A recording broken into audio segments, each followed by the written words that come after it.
The echo of the last note still vibrated through the corridors of the municipal theater when Helen Mendez realized she would never sing on that sacred stage again. 23 years later, she was back, not as the soprano she once was, but as the cleaner who cleared away the remnants of others' dreams while her own lay buried beneath layers of silence and resignation. Helen's calloused hands trembled slightly as she wiped the grand piano that dominated the center of the stage. It was dawn, and the theater breathed in silence, like a sleeping giant guarding echoes of 1,000 voices that had once resonated within its walls. She had arrived there at 3 in the morning, as always, so she could work unseen. So no one would know that the woman sweeping the dressing rooms had once, long ago, occupied the center of that very stage. The dim light from the emergency spotlights created dancing shadows on the red curtains, and Helen felt the familiar weight of melancholy settling in her chest.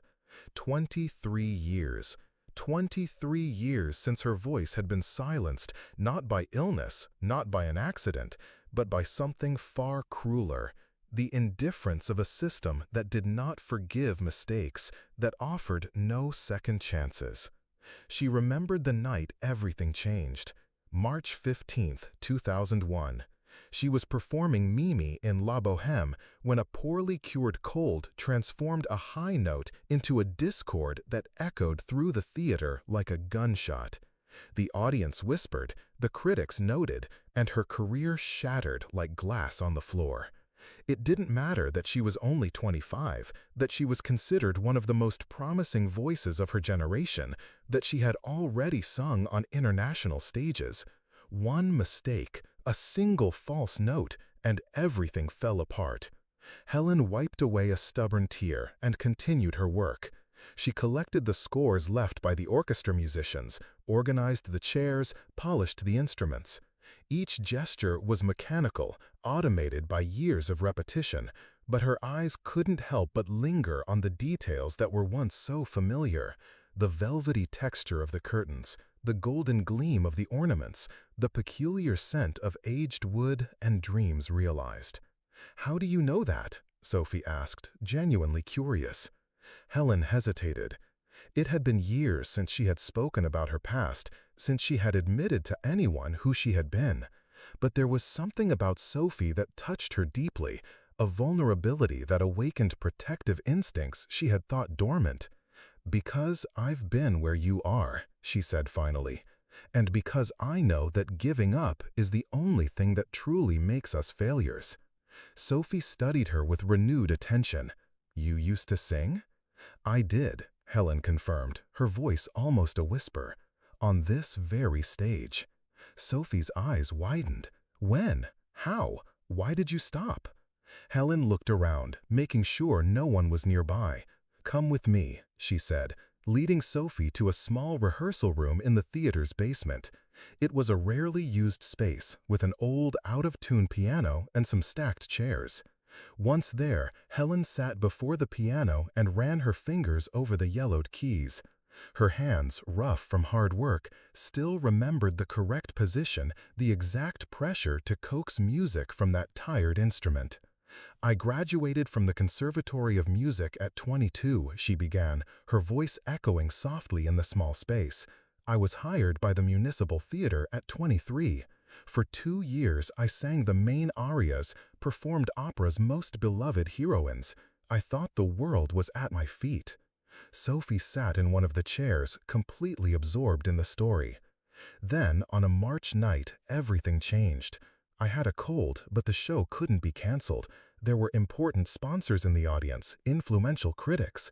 I thought I could get through the performance without problems. But in the second act, in the most important aria, my voice failed.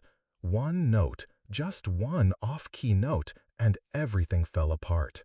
Helen stopped playing the piano and looked directly at Sophie. "You know what the worst part was? It wasn't the off-key note. It was the silence that came after. The audience didn't react. The critics didn't write devastating reviews. They simply ignored me, as if I had never existed." "And you never sang again?" Sophie asked, her voice choked. Not publicly. I did a few auditions in the following years, but the word had already spread. A singer who goes off key can't get work anymore. It's that simple. Sophie shook her head, indignant. That's unfair. Everyone makes mistakes sometimes. Yes, Helen agreed, but injustice only defeats us if we allow it. And I allowed it, Sophie. I hid, I accepted that my voice was worthless, that I was worthless. I spent 23 years cleaning other people's dreams because I was afraid to pursue my own.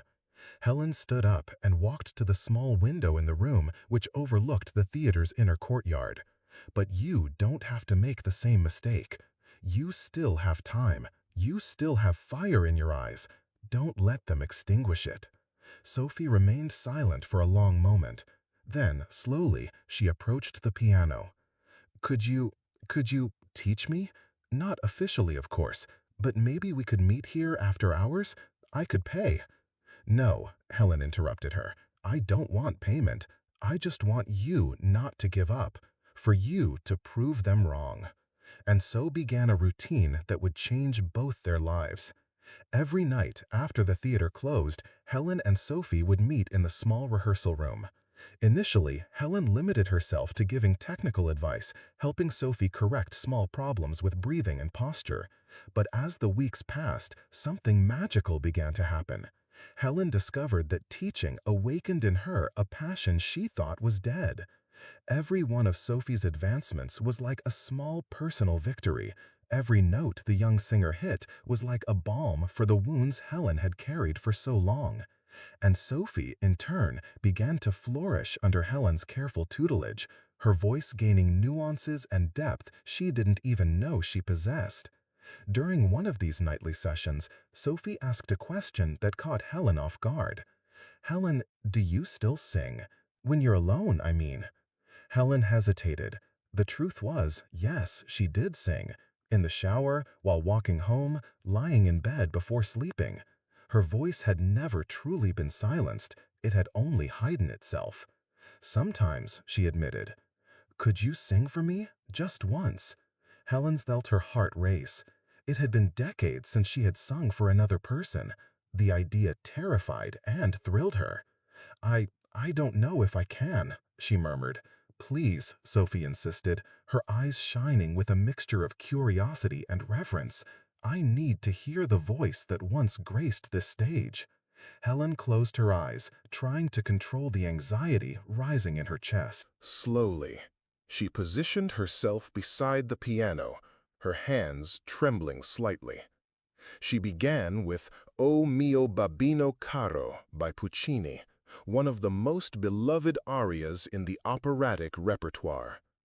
The first notes came out shaky, hesitant. Helen had the impression that her voice sounded rusty, lacking brilliance. But as she continued, something extraordinary happened. The music began to flow, like a river finally finding its way to the sea. Her voice, though different from the one she possessed at 25, now had an emotional richness that only experience and suffering could bestow. Sophie remained completely still, tears silently streaming down her face. When Helen finished, the silence in the small room was almost sacred. "My God," Sophie whispered, "your voice it's extraordinary. How could they have rejected you?" Helen felt a mixture of pride and melancholy. "They didn't reject my voice, Sophie. They rejected my imperfection, and I allowed it." "But now you could try again," Sophie suggested, excited. "You could audition, go back on stage." Helen shook her head. "No, dear, my time has passed, but yours is just beginning, and that's what I'll focus on." Weeks turned into months, and Sophie progressed remarkably. Her technique improved, her confidence grew, and her voice gained a maturity that impressed even Helen. But most importantly, Sophie had regained her passion for music, that flame that had been almost extinguished by rejection. It was during one of these nightly sessions that they discovered they weren't alone. Helen was helping Sophie with a particularly difficult passage of Casta Diva when they heard footsteps in the corridor. Both froze, their hearts pounding. If discovered, Helen would certainly lose her job, and Sophie would be definitively banned from the theater. The door opened slowly, and to their horror, it was Maestro Benedict. He stood at the entrance, his eyes moving from Sophie to Helen, clearly confused. "What's going on here?" he asked, his voice echoing authority and irritation. Sophie stepped forward, ready to take full responsibility, but Helen stopped her with a gesture. "It's my fault, Maestro," she said, keeping her voice firm. Benedict frowned. "You? A cleaner? And what would you know about vocal technique?" Helen felt her blood boil. 23 years of humiliation, of invisibility, of being treated as less than nothing, exploded within her like a broken dam. "I know because I've sung on this stage," she said, her voice gaining a strength she hadn't possessed in decades. "I know because I performed Tosca, Mimi, Violetta.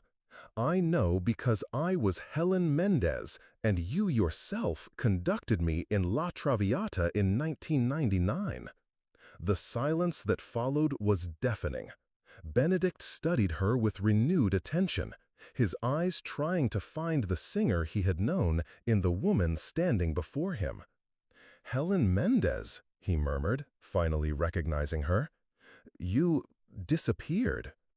"I didn't disappear," Helen replied, her voice gaining a dignity she had long lost. Benedict seemed genuinely uncomfortable. "Helen, you know that what happened that night—" "It was a mistake," she interrupted him, "a human error, but you treated it as an unforgivable crime. And now you're here, cleaning the same corridors where you once reigned," Benedict said, and there was a note of something that could be regret in his voice. "I'm here because I need to survive," Helen replied, "but I'm also here because this place is still my home, even if you tried to drive me out of it." Sophie, who had remained silent throughout the conversation, finally spoke. "Maestro, Helen has a natural gift for teaching. She has helped me more in a few months than any teacher I've ever had." Benedict looked at Sophie with surprise. "You? But I thought that—" "That I had no talent," Sophie completed. "That I was too old to learn.